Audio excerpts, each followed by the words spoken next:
The action statement here is that God gets dibs on everything. God gets dibs.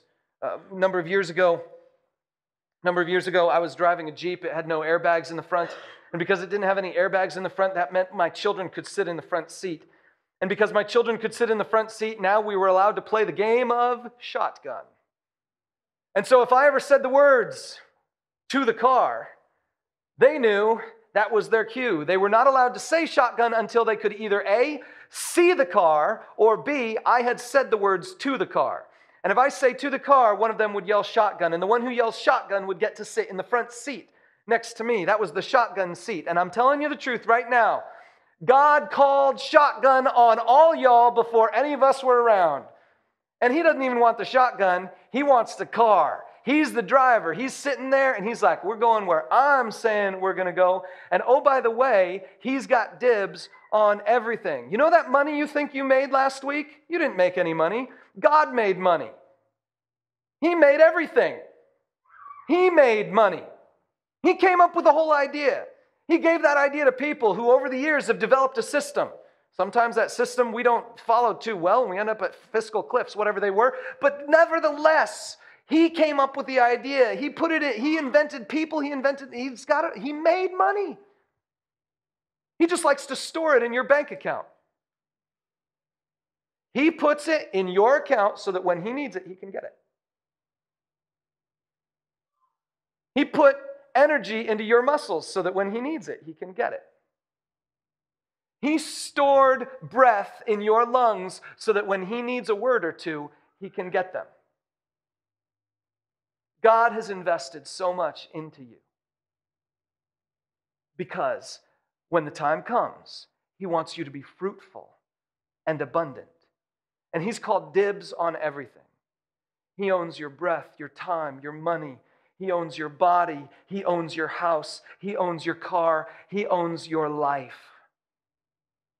Unless you're one of those people who says, God says it, but I'm not doing it.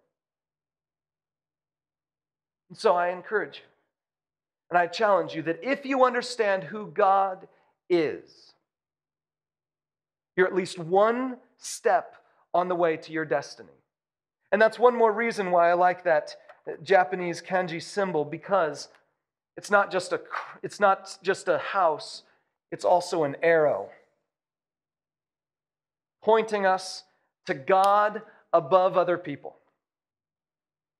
And he needs to be number one, above me, above everything else. He's got to be number one. I encourage you in 2013 to build a house that goes all the way down to bedrock and that's always looking up to the one who made you. And so on your note sheet on the back side, I printed what we call our air commitment.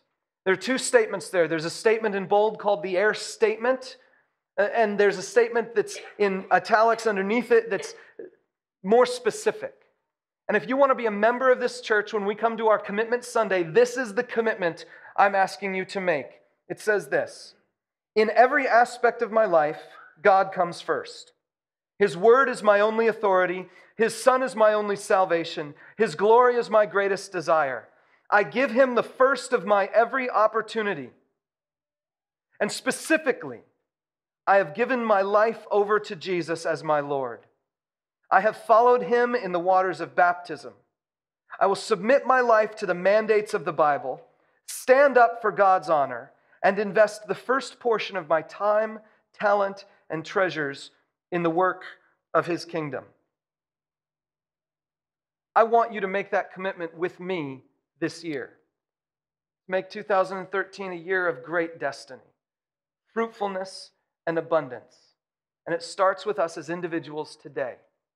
We're going to take a moment right now in time of reflection, just silence in the room. And I encourage you to jot down on the back side of the card something that God has been speaking to you, whispering into your heart, maybe a verse or something that you've realized or noticed for the first time, a decision that you've made today. Today's the day I need to give my life to Jesus. And after that moment of quiet, the band's going to play. We're going to play through a song, and I invite you during that song to just come forward and participate in communion. We've got these little pieces of bread on either side. You just pick one of the pieces of bread, dip it in the grape juice, and then eat it right there or take it back to your seat. And we do so because on the night before Jesus was crucified, he took bread similar to this, and he broke it, and he gave it to his disciples, and he said, "This bread is my body broken for you. Eat this in remembrance of me." And he also took the cup, the final cup, the cup of the covenant and the kingdom at the end of the meal, and he handed it to his disciples, and he said, "This cup today, now, is the new way of relationship between you and God, made possible in my blood. Drink this in remembrance of me." So we participate in this symbolic meal of bread and juice to remember his body and his blood given for us so that we could have a relationship with God. A house on the rock, eyes looking up, and everything in balance. Let's take just a moment in silent reflection before God. Thank you for listening to this message from Lafayette Community Church. We believe that God has a full and fulfilling life in store for you, and we want to help you live it. If you have any questions, feel free to contact me, Pastor Jeff, through the web form at LafayetteCommunityChurch.com. And as always, I encourage you to plug into a solid, God-honoring community wherever you may be. Life is a journey, and no one should ever walk alone.